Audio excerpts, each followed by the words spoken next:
سکتے تھے. میرے اور آپ کے آقا و مولا نے ارشاد فرمایا کہ سب سے کم جگہ جنت میں اس کو ملے گی جو سب سے آخر میں جنت میں جائے گا. ہمارے پنجابی میں کہتے ہیں پھاڈا، جو سب سے آخر میں جنت میں گیا. اور یہ وہ شخص ہوگا جو سب سے آخر میں جہنم سے نکالا گیا، جہنم کے رگڑے سہنے کے بعد جہنم سے نکالا جائے گا. اور پھر اللہ جل شانہ اس کو کہے گا کہ بتا تیری کیا آرزو ہے. تو وہ کہے گا مالک مجھے یہ دے دے، یہ دے دے، یہ دے دے، یہ دے دے. اللہ فرمائے گا لکا ما تمنیت، جو تو نے تمنا کی جا تجھے عطا کر دیا. اب اس کی آرزو ہوگی کہ مجھے سایہ دیوار جنت میں بھی جگہ مل جائے تو غنیمت ہے، یا جنت میں کوئی جھونپڑی بھی مل جائے تو کافی ہے.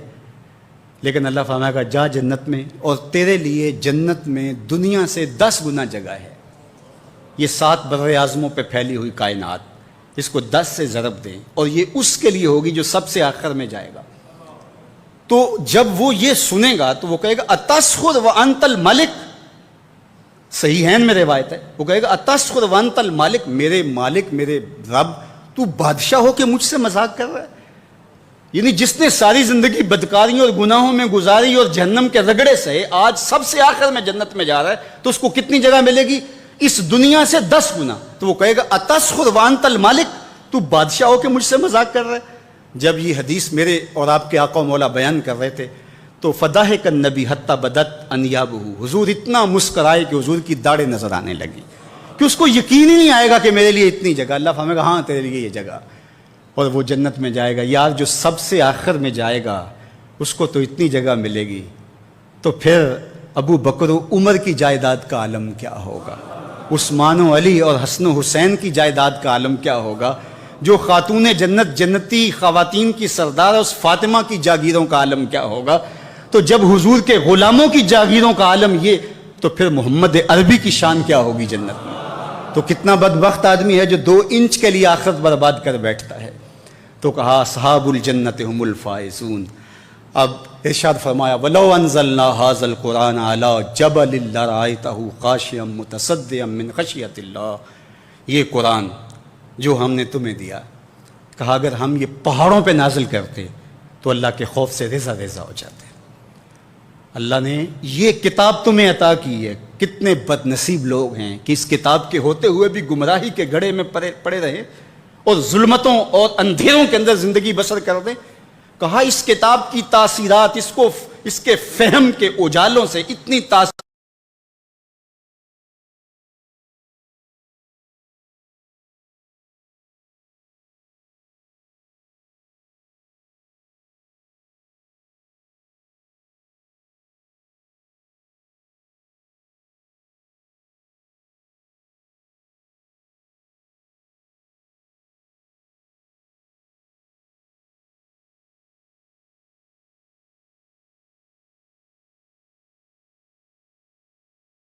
پیدا ہوتی کہ پتھر اٹھا سکتے.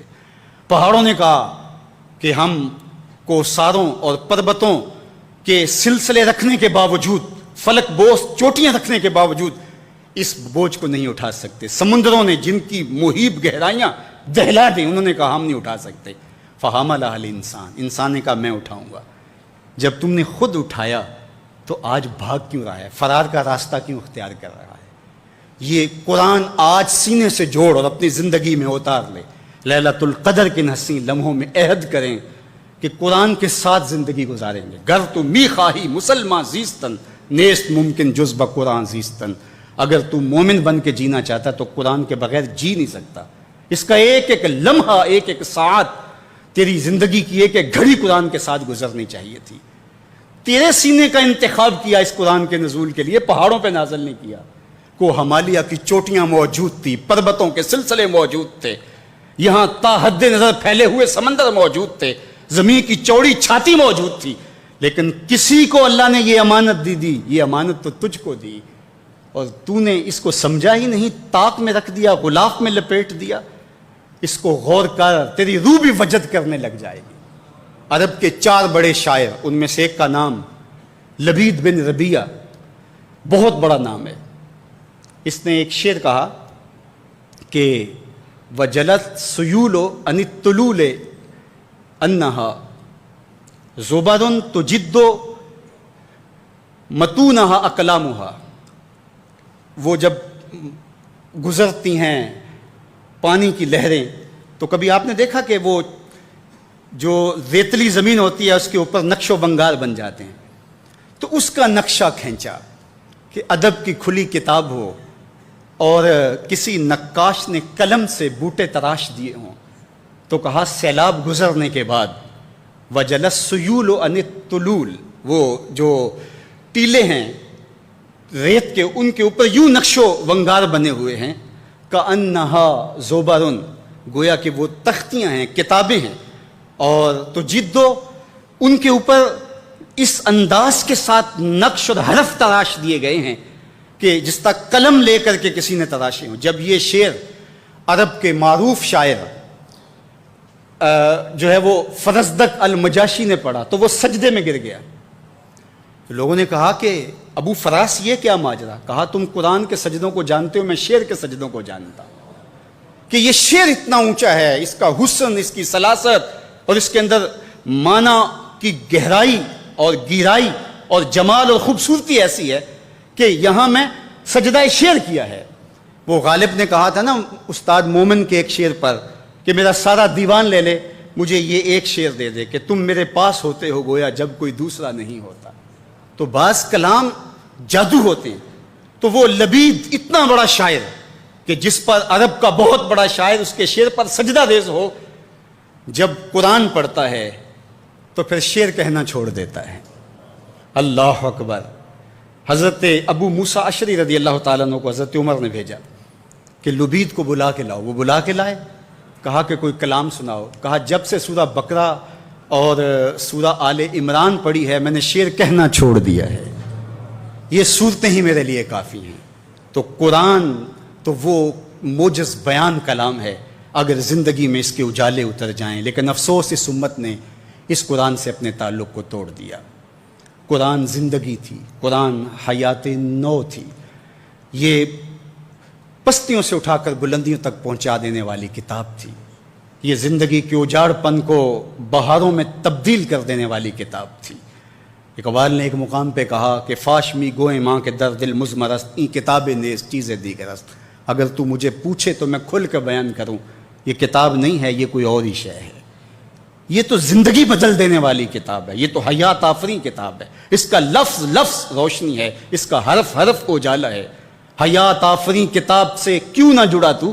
اپنی زندگی کو کیوں تو نے روشنیوں سے مالا مال نہ کیا؟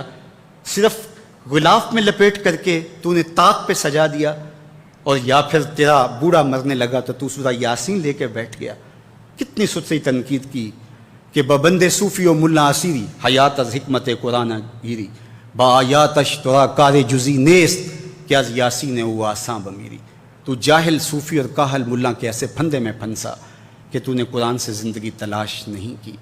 قرآن کی آیتوں سے تجھے صرف اتنا سروکار ہے، جب تیرے بوڑھے کی روح اٹکنے لگی تو سورہ یاسین لے کے بیٹھ گیا کہ میں اس کو پڑھوں اور اس کی روح آسانی سے نکل جائے۔ اقبال نے کہا کوئی شک نہیں کہ اس سے اس کو فائدہ ہوتا ہے، لیکن افسوس کی بات ہے اس قرآن سے بھی تو نے مرنا سیکھا، کاش اس قرآن سے جینا سیکھ لیا ہوتا۔ اس کا حرف حرف حیات آفری، زندگی دیتی ہے یہ کتاب، یہ من کی روشنی کا سبب ہے۔ میرے اور آپ کے آقا و مولا نے فرمایا تھا لوگوں میں تمہارے اندر دو بھاری چیزیں چھوڑ کے جا رہا ہوں، تمہیں لاوارث چھوڑ کے نہیں جا رہا۔ ان میں سے ایک چیز کا ذکر کرتے ہوئے کتاب اللہ، اللہ کی کتاب، حبل ممدود من السماء الی الارض، یہ آسمان سے زمین کی طرف اللہ کی لٹکتی ہوئی رسی ہے۔ فیہ الہدی والنور فخذوا بکتاب اللہ واستمسکوا بہ، یہ اللہ کی وہ رسی ہے جس کو مضبوطی سے پکڑ لو گے تو کبھی گمراہ نہیں ہوگے۔ اس میں ہدایت ہے، اس میں روشنی ہے، اس کا ایک ایک لفظ تمہیں اجالوں کا نقیب بنا دے گا۔ آئیے اس کتاب سے جڑیں اور اپنی زندگی میں چراغاں کریں۔ یہ تو پتھروں پہ نازل ہوتی تو ان کے کلیجے بھی اس کو سہار نہ پاتے اور ریشہ ریشہ ہو جاتے اور ذرہ ذرہ اور ریزہ ریزہ بن جاتے، اور تم تو انسان ہو تو تم اس کتاب کو لے کر کے تمہارے اندر کوئی جنبش ہی پیدا نہیں ہوئی، تم نے اس کو عام کتاب سمجھ لیا، گھروں میں سجا کے رکھ لیا۔ یہ کتاب تو تمہیں کھڑا کر دیتی، آج تم رسوا ہو، ذلیل ہو، پست و زبوحال ہو، تو اس وجہ سے کہ تم نے اس کتاب کو چھوڑ دیا۔ شکوے میں جب زبان کھلی تو لہجہ تھوڑا تلخ ہو گیا، فتویٰ بھی متوجہ ہوا، لیکن جواب آتا ہے تو سارا نشہ اتر جاتا ہے۔ لہجہ کتنا سخت ہے، تیرے کعبے کو جبینوں سے بسایا ہم نے، نوع انسانی کو غلامی سے چھڑایا ہم نے، صفائے دہر سے باطل کو مٹایا ہم نے، تیرے قرآن کو سینوں سے لگایا ہم نے، پھر بھی ہم سے گلا ہے کہ وفادار نہیں، ہم وفادار نہیں، تو بھی تو دلدار نہیں۔ اقبال شکوہ کنا ہے، اب جواب آتا ہے، سنیے، سارا نشہ اتر جاتا ہے، صرف لہجہ بدلتا ہے، تھوڑا سا صیغہ تبدیل ہوتا ہے، باقی سب کچھ وہی، ادھر سے آواز آ رہی ہے۔ صفائے دہر سے باطل کو مٹایا کس نے، نوع انسانی کو غلامی سے چھڑایا کس نے، میرے کعبے کو جبینوں سے بسایا کس نے، میرے قرآن کو سینوں سے لگایا کس نے، تھے تو آبا وہ تمہارے ہی مگر تم کیا ہو، ہاتھ پہ ہاتھ درے منتظر فردا ہو، ہر کوئی مست مئے ذوق تن آسانی ہے، تم مسلمان ہو یہ انداز مسلمانی ہے، حیدری فقر ہے نئے دولت عثمانی ہے، تم کو اسلاف سے کیا نسبت روحانی ہے، وہ معزز تھے زمانے میں مسلمان ہو کر، تم خار ہوئے تارک قرآن ہو کر، تمہاری پستی، زبونحالی، ذلت، نقبت اور رسوائی کا سبب اور موجب اس کتاب سے دوری ہے۔ یہ امت آج بھی کتاب تھام لے اور اس کو سینے سے جوڑ لے اور اس کی تعلیمات پہ عمل پیرا ہو، آج بھی یہ امت سر بلند ہے۔ میرے حضور لاوارث نہیں چھوڑ کے گئے، کہا تمہارے اندر بھاری چیزیں چھوڑ کے جا رہا ہوں، ان میں سے ایک اللہ کی کتاب۔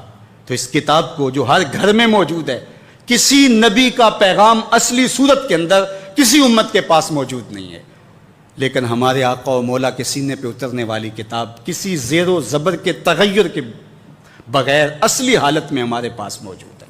اگر اس کتاب سے تعلق مضبوط ہوا ہوتا تو پھر آج ہم در در کی رسوائیاں نہ سہتے، آج پوری امت مسلمہ ظلم اور جبر کی باہوں میں کسی کرا نہ رہی ہوتی، آج ہمارا خون نہ بہہ رہا ہوتا اور ہم جبر کا شکار نہ ہوتے اگر اس کتاب سے ہم جڑے ہوتے۔ آئیے آج بھی اس کتاب سے جڑ جائیں، اس سے اپنے تعلق کو مضبوط کر لیں۔ لیلۃ القدر کے ان مبارک لمحوں میں اور رمضان المبارک کی ان حسین گھڑیوں میں، نزول قرآن کی بابرکت رات میں یہ عہد کر کے اٹھیں کہ زندگی کا ایک ایک لمحہ قرآن کی تعلیمات کے مطابق بسر کریں گے۔ یہ کتاب زندہ ہے، یہ کتاب زندگی بخش ہے، یہ کتاب ہمارے ہر درد کا مداوا ہے۔ اس کا فلسفہ پرانا نہیں ہوا، اس کی تعلیمات فرسودہ نہیں ہوئی، یہ ہر دور کے تقاضوں سے ہم آہنگ اور ہر دور کے تقاضوں کو پورا کرنے والی کتاب ہے۔ اس سے جڑنے والا کبھی نامراد نہیں رہتا۔ تو آئیے آج لیلۃ القدر کے ان مبارک لمحوں میں یہ عزم کر کے اٹھیں کہ ساری زندگی کتاب رحمت کے ساتھ گزاریں گے، اور جئیں گے تو قرآن کے ساتھ، مریں گے تو قرآن کے ساتھ۔ پھر دیکھنا یہ قرآن تمہیں دیتا کیا ہے۔ میرے اور آپ کے آقا و مولا نے فرمایا کہ جو قرآن مجید کی تلاوت میں مشغول رہا اور اس کو دعا مانگنے کا موقع نہ ملا، اللہ مانگنے والوں سے زیادہ اسے عطا فرمائے۔ یہ کتاب کی برکتیں، تمہارا رب سے باتیں کرنے کو جی چاہے تو قرآن کھول کے بیٹھ جاؤ، یہ تمہارے رب سے ہم کلام ہونا ہے۔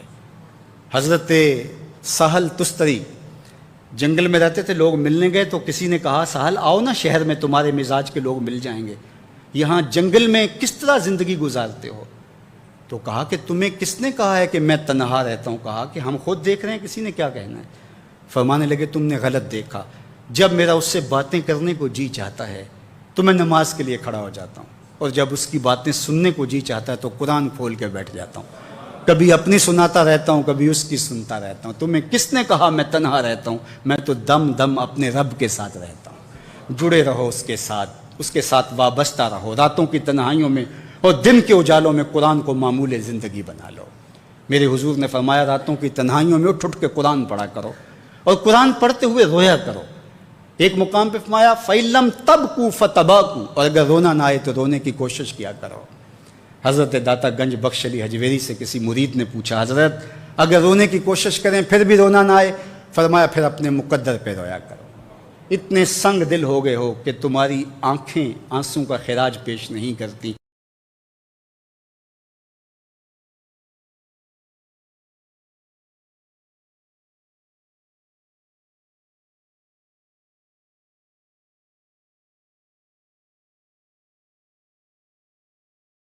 خیر کسی جھجک کے سناتا ہے، اس کے حضور اپنے آنسو پیش کرو جو آنسوں کی قدر رکھتا ہے۔ لوگ تو آنسوں کا مذاق اڑاتے ہیں، تم سے درد سے کہانی سنیں گے اور پھر چسکے لے لے کے آگے سنائیں گے۔ لوگ مہندی سجائیں گے تیرے لہو سے، زخم اپنے دل کے نہ دکھانا کسی کو۔ لوگ تو تمہارے زخموں سے مہندی سجائیں گے اور اپنے ہاتھوں کو جو ہے وہ آراستہ کر لیں گے اور دکھاتے پھریں گے میرے پاس یہ بھی راز ہے، یہ بھی راز ہے۔ اپنے راز مصلے پہ رکھو، سجدے میں اس کے حضور کہو، سارے دکھوں کا مداوع اس مالک کی دہلیز پر ہے، اس کی چوکھٹ پر ہے۔ تو کہا اس قرآن سے جڑ جاؤ، اپنی زندگی کو مالک کے سپرد کر دو اور ایک ایک لمحہ مالک کی چوکھٹ پہ گزار دو۔ لیلۃ القدر کے یہ لمحے، یہ مبارک گھڑیاں اللہ میرے اور آپ کے لیے رحمت و راحت کا پیغام بن کے، ہماری نجات کی ضمانت بن کے، ہماری توبہ کا ذریعہ بن کے، ہماری آخرت کی بہتری کا سبب بن کے، ہمیں اللہ اور اس کے رسول سے جوڑنے والی بن جائیں اور ہم سب کو اپنی خاص پناہوں کا حصار عطا کرے۔ وآخر دعوانا ان الحمد للہ رب العالمین۔ دعا سے پہلے چند مرتبہ اللہم انک عفو تحب العفو فاعف عنی، اللہم انک عفو تحب العفو فاعف عنی، اللہم انک